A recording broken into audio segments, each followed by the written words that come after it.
देश भर में आज मेडिकल स्टोर्स की हड़ताल है। फार्मासिस्ट, केमिस्ट और दवा डिस्ट्रीब्यूटरों के संगठन all India organisation of chemist and druggist AIOCD ने यह हड़ताल बुलाई है। इस दौरान देश भर के 15 लाख से ज्यादा दवा विक्रेता 20 मई बुधवार को अपनी मेडिकल स्टोर्स बंद रखेंगे। आखिर ऐसा क्या हुआ है कि मेडिकल स्टोर्स की हड़ताल की नौबत आ गई?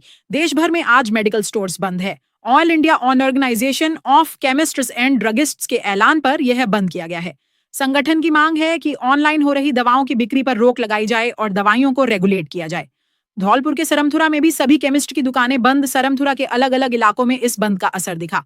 न्यूज 91 की टीम ने सरमथुरा में स्थित केमिस्ट स्टोर का जायजा लिया और पाया कि यहां पर मौजूद सभी केमिस्ट की दुकानें बंद थीं। दुकानदार बंद दुकानों के बाहर बैठे हुए हैं और उन्होंने बताया कि ऑनलाइन दी जा रही छूट से रिटेल दुकानदारों का कारोबार खत्म हो गया है। सरकार को इस पर रोक लगाना चाहिए। कई बार बातचीत की गई लेकिन कोई समाधान नहीं होने पर यह स्ट्राइक की गई। AIOCD का गुस्सा खासकर 2 नोटिफिकेशन GSR 220BC और GSR 817E को लेकर है।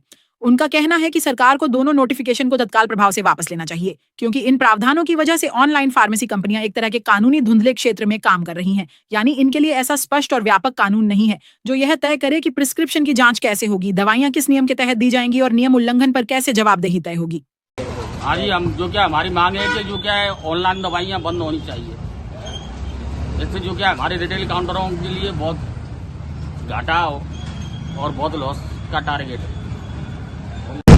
आज हमारी विश्वव्यापी हड़ताल केवल ऑनलाइन जो दवाइयाँ आ रही हैं उसके खिलाफ एक कार्यक्रम रखा गया है। पूरे भारत के अंदर जितने भी रिटेलर्स हैं, होलसेलर हैं, उनको बहुत नुकसान हो रहा है। ऑनलाइन के द्वारा सप्लाई की जा रही हैं दवाइयाँ विशेषकर छूट दे रहे हैं वो, जबकि रिटेलर को इतना मुनाफा नहीं मिलता है। और जबकि ऑनलाइन का कोई खर्चा नहीं है, न उनका दुकान का किराया है, न उनकी नौकर का खर्चा है, न लाइट का खर्चा है, न बिजली का खर्चा है, कोई खर्चा नहीं होता है। वो सस्ती पड़ती हैं, वो नकली दवाई आ रही हैं और जबकि हमारे जो रिटेलर भाई हैं वो लाइसेंस लेके, फार्मासिस्ट लेके और दुकान लेकर के बैठे हुए हैं और उनको इस चक्कर में बहुत भारी नुकसान हो रहा है। इसके विरोध में सभी भारत के जितने भी रिटेलर्स होलसेलर हैं वो बंद के समर्थन में हैं।